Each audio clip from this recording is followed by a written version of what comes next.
Olá e bem-vindos a mais uma aula do nosso curso de Filosofia Política. Nosso curso preparatório para a filosofia do Enem. Hoje trataremos sobre filosofia política. Enfim, vamos começar. Como que começou essa história de estudar filosofia política? Isso começou lá no Iluminismo. Falei disso na aula passada, né? Então a gente começou ali no Iluminismo e isso só foi possível a gente começar a pensar em uma filosofia política porque houveram, enfim, as reformas protestantes, a gente teve algumas guerras no período, a gente teve revoluções e, enfim, teve todo um movimento histórico necessário e importantíssimo para possibilitar essas coisas de acontecerem, né? De você começar a analisar a política e analisar tudo que ocorre na sociedade como um todo, a gente poder analisar isso de um jeito mais, vamos dizer, analítico, né? A analítica, inclusive, é uma escola filosófica que trata a respeito dessas coisas, mas, enfim. O Iluminismo foi basicamente o período histórico que possibilitou todas essas coisas. Tudo bem que um pouco antes do Iluminismo a gente já teve gente falando dessas coisas, principalmente na Inglaterra, que nós tivemos o John Locke e o Thomas Hobbes, e na cidade-estado de Genebra também, com o Jean-Jacques Rousseau. E eles foram os principais nomes da teoria política da forma que a gente entende hoje. Então, se existe algum estudo a respeito de política dentro da filosofia, isso é porque esses três caras foram lá e pensaram a respeito disso. Eles e mais Montesquieu, só que Montesquieu ele pensa mais numa teoria do Estado do que numa teoria do poder propriamente dito, né? E cada um desses pensadores políticos aí vai ter as suas características, vão ter as suas particularidades, suas formas de encarar esses movimentos como um todo, né? Então, o que a filosofia política estuda, afinal de contas? Ele estuda as relações que lei, propriedade, ética, liberdade e autoridade têm.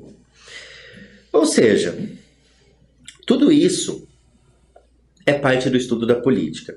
Então a gente não pode falar em política sem falar do estudo das leis. A gente não pode falar de sociedade sem falar de direito. E a gente não pode falar de sociedade, a gente não pode falar de política sem falar de propriedade. Porque, querendo ou não, a propriedade é uma parte essencial do Estado. Thomas Hobbes, por exemplo, diz que o Estado existe para regular o direito à propriedade. Inclusive, ele meio que fundou o liberalismo nesse aspecto, né? De dizer que a propriedade é o que causou a existência de um Estado. A gente não pode falar de Estado, a gente não pode falar de governo sem falar de ética, sem falar da correta condução das pessoas perante a sociedade. Porque existe uma diferenciação hoje em dia entre moral e ética. A moral é individual e a ética é coletiva. A moral é individual e a ética é coletiva? Ou a ética é coletiva e a moral é individual? Isso, a ética é coletiva e a moral é individual, me desculpe. E se a gente tem que falar de ética, se a gente tem que falar então de algo que é coletivo, então o que é, afinal de contas, esse pensamento ético? E isso não vai vir exatamente dos contratualistas, mas vai vir, por exemplo, dos idealistas e de gente como o Kant. Kant, inclusive, ele foi o principal cara a pensar sobre ética social nesse período, né? Liberdade. Estudar o que é liberdade, pensar como que ocorrem essas relações de liberdade, de autonomia, de free will, me fugiu em português free will agora.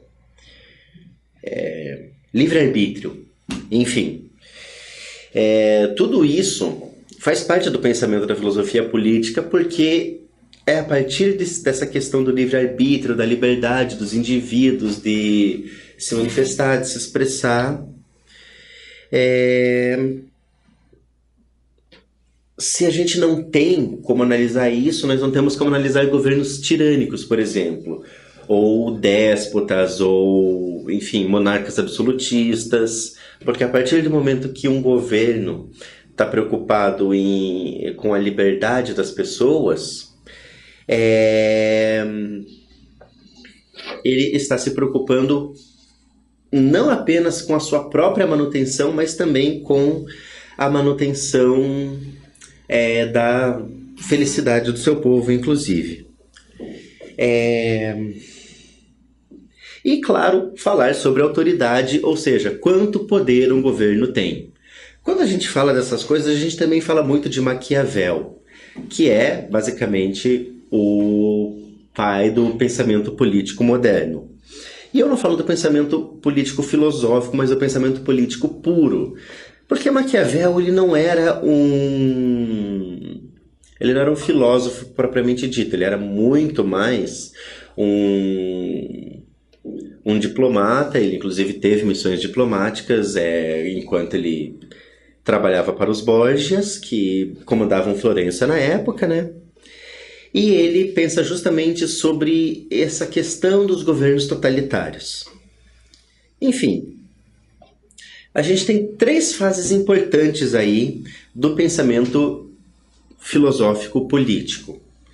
Um deles é o pré-iluminismo, ou seja, os pensadores que tornaram toda a Revolução Iluminista possível, a Revolução Francesa, a Revolução Gloriosa, a Guerra dos 100 Anos, toda aquela coisa ali que aconteceu nesse período do Iluminismo, foi graças a um determinado número de filósofos que deram as bases teóricas para aquilo.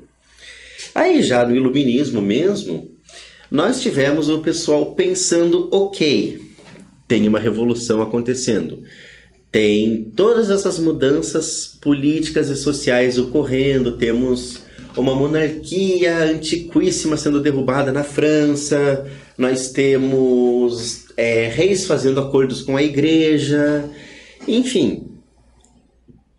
Por que tudo isso? Né?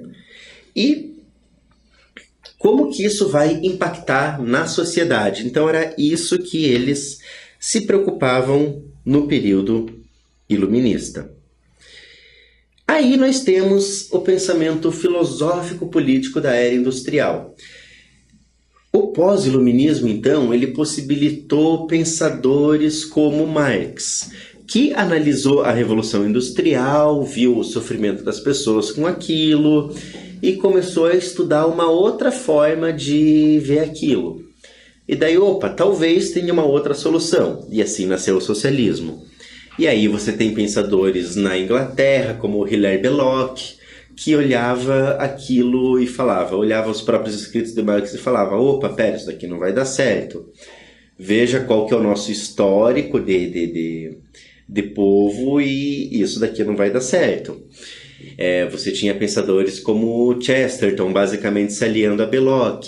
Aí você tinha pensadores que começaram a se alinhar com a escola marxista, como o próprio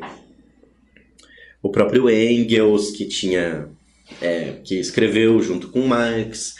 E após Marx teve Gramsci também, que falou, pera, a revolução não tem que ocorrer através das indústrias, mas sim através da cultura. Então, por aí vai, enfim, começou a ter uma polarização nesse campo da filosofia e da política. Então você tinha muita gente falando sobre esses assuntos e basicamente tentando decidir o que seria melhor, uma solução melhor para a sociedade para evitar o sofrimento e a exploração das pessoas, né? Então cada um desses filósofos meio que dá a sua solução ali. É basicamente como se todo mundo estivesse tentando fazer um bolo e cada um acha que a sua receita é melhor que a do outro, mas no fim das contas é tudo bolo, né? Enfim, no pré-iluminismo a gente tem os pensamentos de filosofia política de Santo Agostinho, de São Tomás e de Maquiavel. Então lembra, eu comentei sobre Santo Agostinho e São Tomás em aulas anteriores. Eles tinham um pensamento político muito voltado para a questão da interferência da igreja no Estado. Então, existia a questão do direito divino dos reis, que era uma coisa normal naquela época. Existia a questão do direito divino dos reis. E com isso, pensava-se em como você poderia controlar um rei, como a sociedade poderia ter poder sobre um rei se ele não fosse um bom rei. Então, os próprios Santo Agostinho e São Tomás diziam, não, pera lá, se um rei não está cumprindo adequadamente seu papel, se ele está sendo um tirano, é justo que o povo o deponha. Então, eles mesmos já analisavam essa questão da possibilidade de você tirar um governante do poder, né? Que acabou se tornando uma coisa muito frequente desde então, através de toda a história do mundo. E eles também analisavam a questão da guerra justa, porque, querendo ou não, foi um período muito belicoso da história, então você estudar uma guerra justa é muito, muito importante para você evitar de estar cometendo injustiças. Ah, mas a igreja teve as cruzadas que, analisando friamente, foram uma resposta a 800 anos de invasão moura na Europa, né? Então os mouros tinham invadido a Europa, dominaram boa parte da Espanha, e as cruzadas nada mais foram do que uma retaliação com relação a isso. De qualquer forma, Santo Agostinho e São Tomás eles vão fazer essa análise do direito divino, da questão das leis humanas, principalmente como as leis divinas influenciam as leis humanas, as questões de ética num ponto de vista religioso. Então, o objetivo deles era justamente esse, né? Entender, numa visão espiritualizada, por assim dizer, como que você melhor pode entender os movimentos sociais e as relações sociopolíticas das pessoas. E aí você teve Maquiavel. Maquiavel ele vai ter uma aulinha só para ele. Mas só para dar uma pincelada básica aqui, ele foi o cara que escreveu uma das obras sobre política mais importantes que existem, que foi O Príncipe, editado até hoje, com dezenas de traduções, com muito estudo e debate acerca. E o principal debate que tem ali é, ok, afinal de contas, esse cara está defendendo um governo tirânico ou ele está criticando um governo tirânico? E isso a gente não tem exatamente como ter absoluta certeza, porque muitas das coisas que ele escreve são contraditórias entre si. Então, e Maquiavel ele teve essa influência pesadíssima em muita gente que estudou teoria política depois dele, né? Momento do Iluminismo. No Iluminismo, a gente tem os principais nomes da filosofia política da história. Então, a gente tem aqui Montesquieu, a gente tem Hobbes, a gente tem Locke, a gente tem Rousseau, a gente tem Voltaire. Montesquieu e Voltaire, a gente não vai ter uma aulinha sobre eles, então eu vou dar uma focadinha no que eles tratavam, tá? Hobbes, Locke e Rousseau, eles vão ter aulas específicas, mas eles eram todos contratualistas e cada um via as relações sociais de uma forma muito peculiar. Enfim, Montesquieu, ele não se preocupava tanto com quem estava no governo. Fosse um rei, fosse um presidente, fosse uma junta de pessoas, como ocorreu no período jacobino, né? Quando eles depuseram o rei, existia um parlamento do povo que administrava, e a preocupação dele era, não faz diferença se a gente tem um rei, se a gente tem um parlamento, o que a gente tem governando. O que é importante é a gente analisar quem que está controlando quem aqui. Porque um rei basicamente faz tudo o que ele quer, né? Pelo menos os monarcas absolutistas eram assim. Então, você tem lá, não, um monarca absolutista faz tudo o que ele quer. Mas isso não é certo.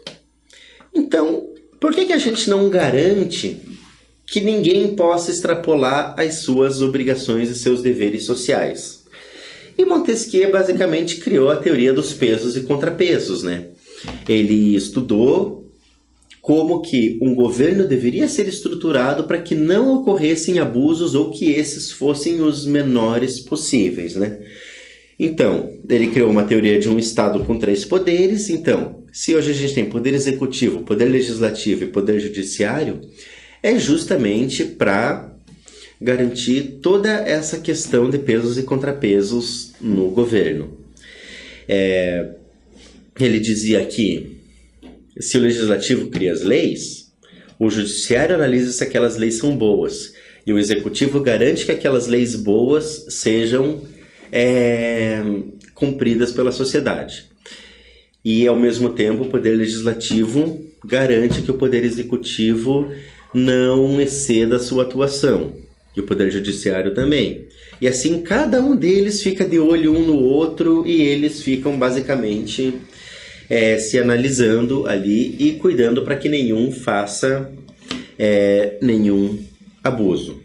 Claro que, como todo bom governo, isso é facilmente degenerado. Aristóteles mesmo já dizia isso. Ele já dizia que é muito fácil um governo se degenerar se as pessoas não forem virtuosas, né?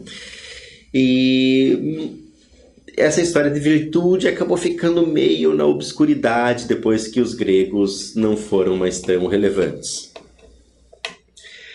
Aí, nós temos Voltaire.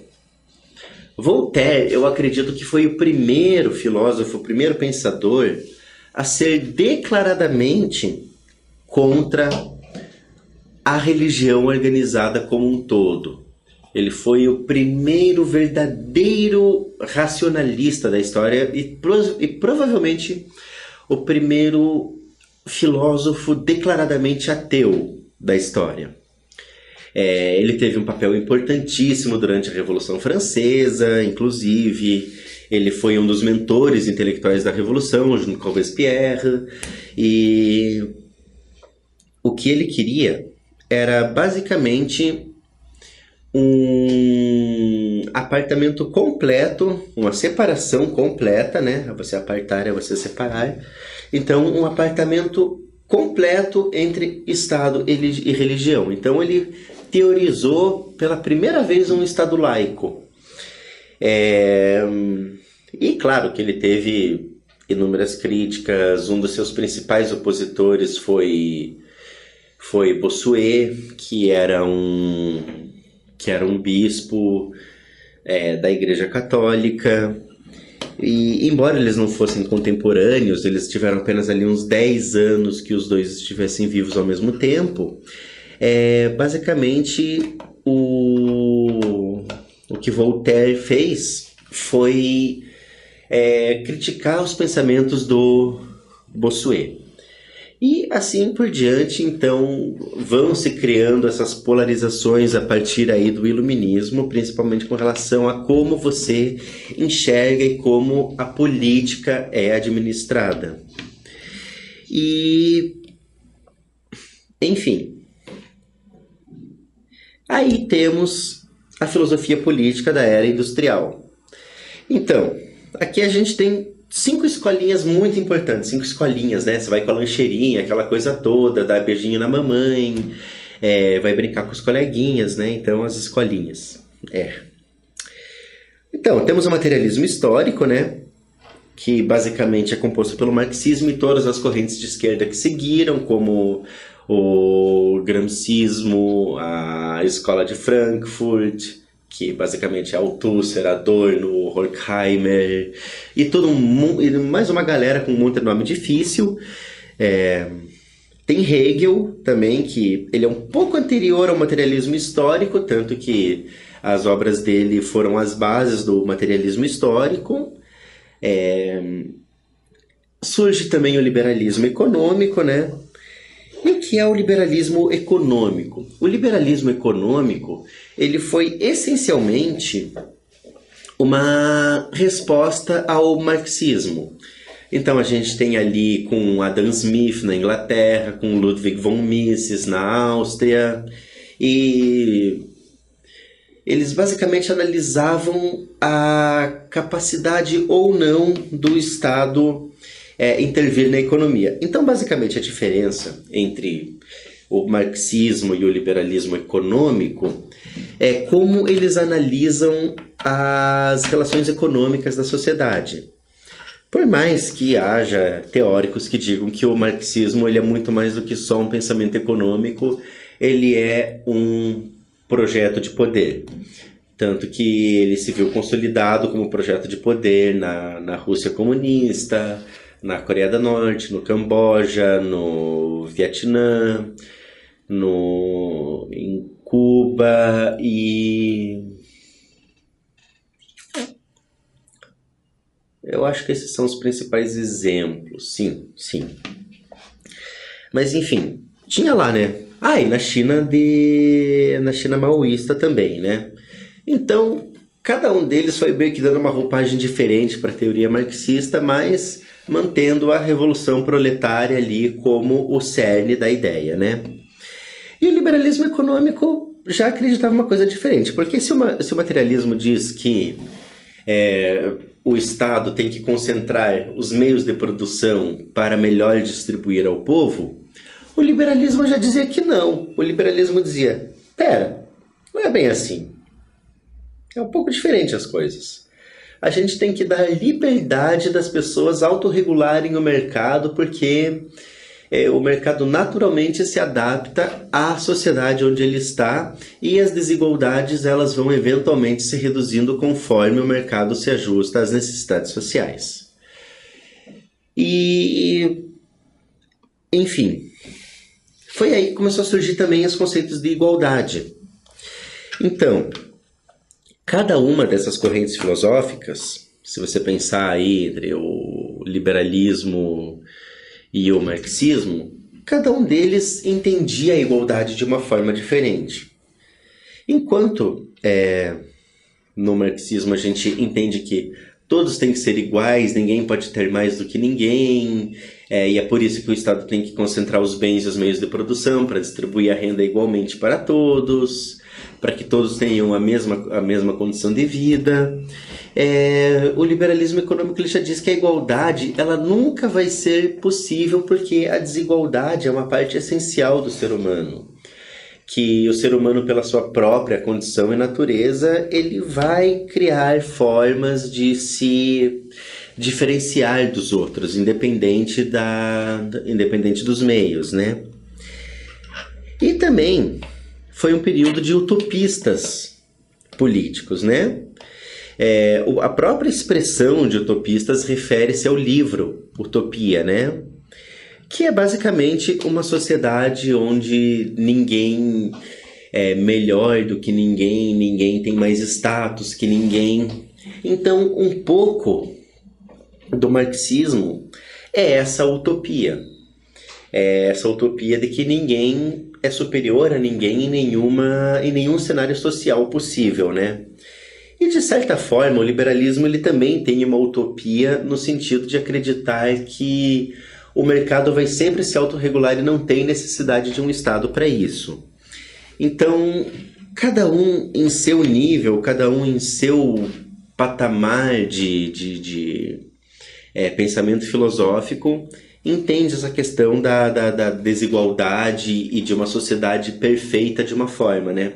Então, esses primeiros pensadores aí da era industrial, eles queriam basicamente estabelecer o parâmetro de uma sociedade perfeita, de uma sociedade utópica, seja através de uma regulação de mercado não estatal ou de um controle completo através do Estado da economia. Que, pelo menos no Brasil, a gente viu que não dá certo colocar qualquer coisa na mão do Estado, porque aparentemente eles não fazem as coisas muito bem, né? Mas, de qualquer forma, né, não é exatamente assunto para essa aula. E se encerra a nossa aula sobre as correntes filosóficas políticas. Espero que tenham gostado e nos vemos na próxima aula.